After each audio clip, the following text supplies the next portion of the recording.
Hey guys, welcome back to the channel. In today's video, we will be looking at the sighting of Jay at the start and what it eventually turned out to be.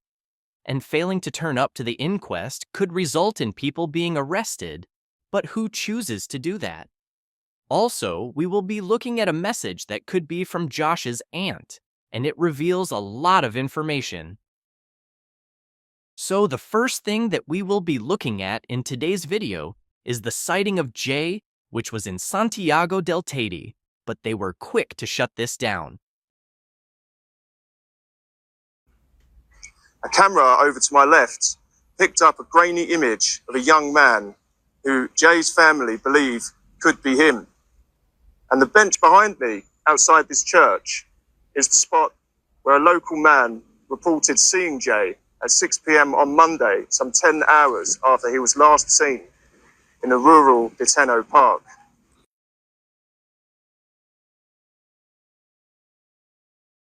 Flashed up on screen now. That was a CCTV image that was captured in Santiago del Teide, which is a town about five miles south of Mesca, so back towards Playa de Americas. The family were thinking, is that him? Could that be him? We also know that someone did go into the police station and report someone who matched Jay's description, looking a little worse for wear, in the company of two men by the church in Santiago del Teide.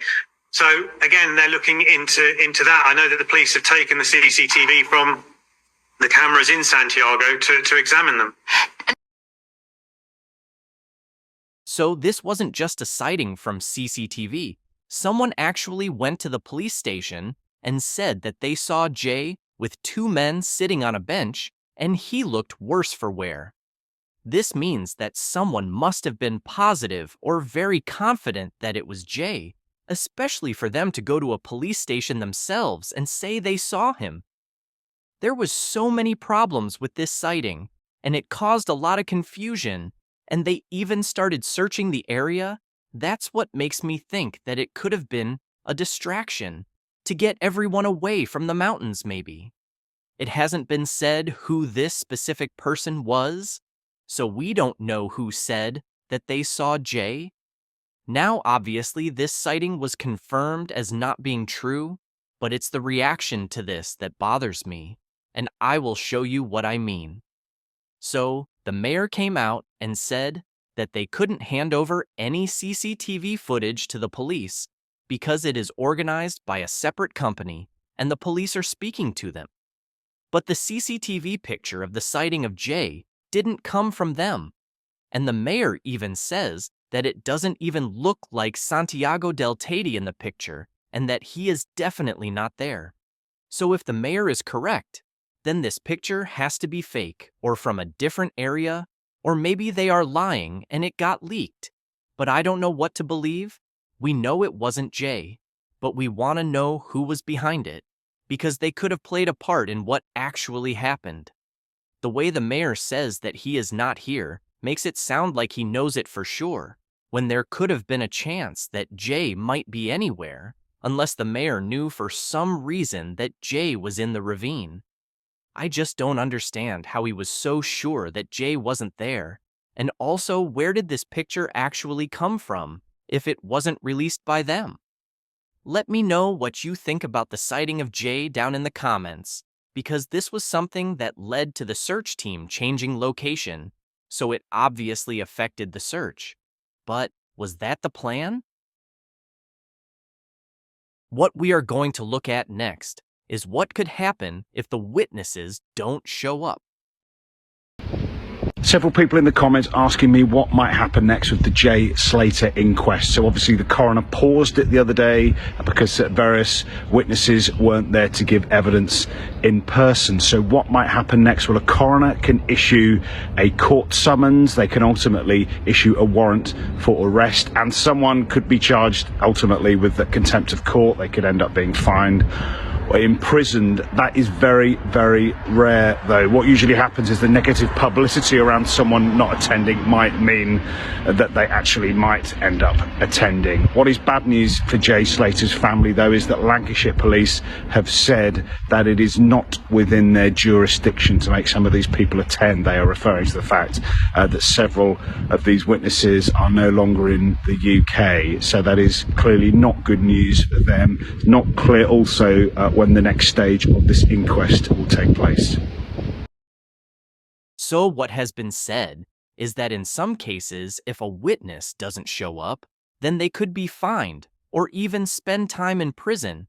But this happens very rarely, and Lancashire Police have said it's not within their jurisdiction to make some of these people attend. So who has the power to actually take action if these witnesses don't show up? Because what we are being told is that something can be done, but the police don't have the rights to do it. So who controls that section? Because they need to look into this, and no one should be able to get away with not showing up again. This reporter reckons that some of the witnesses will show up due to there being so much negativity going on around them, but I think we know for a fact that at least some of the witnesses won't show up. And will they get away with it? Because it looks like it's going that way, with Lancashire Police saying that they can't force any of them to be there. This is very bad, seeing as Debbie and Warren pleaded with the court for the witnesses to attend. And if they don't attend the second time, then what's going to happen after that? The last thing that we are going to look at are some messages that could be from Josh's aunt, and they are very interesting. So let's read out the first part of this message. My nephew was on the same flight as Jay and hung around with him during his holiday. Jay was off his head all the time and went to that apartment to steal an expensive watch. He Snapchatted his mate telling him he'd been caught but had knives. So the first thing that made me think these could be from a family member of Josh's is because she said her nephew was on the same flight as Jay and hung around with him while they were in Tenerife, and this sounds kind of the same as the story Josh has said.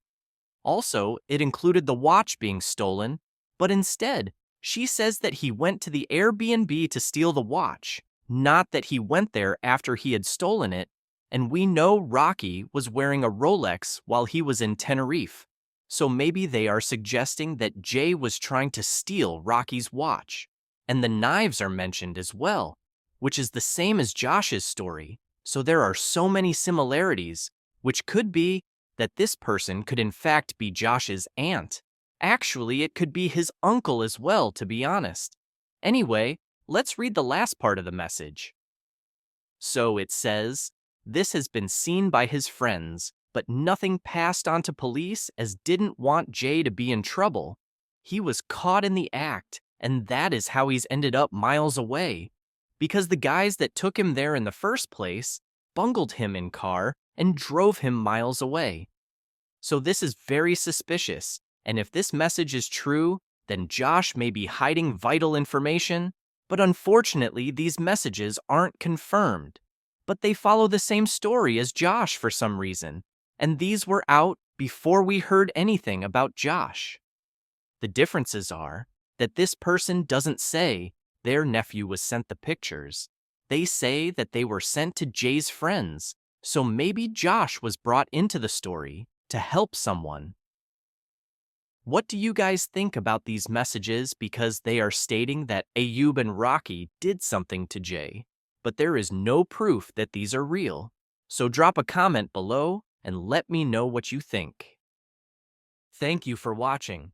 Please like and subscribe, and we will update you as we find out more.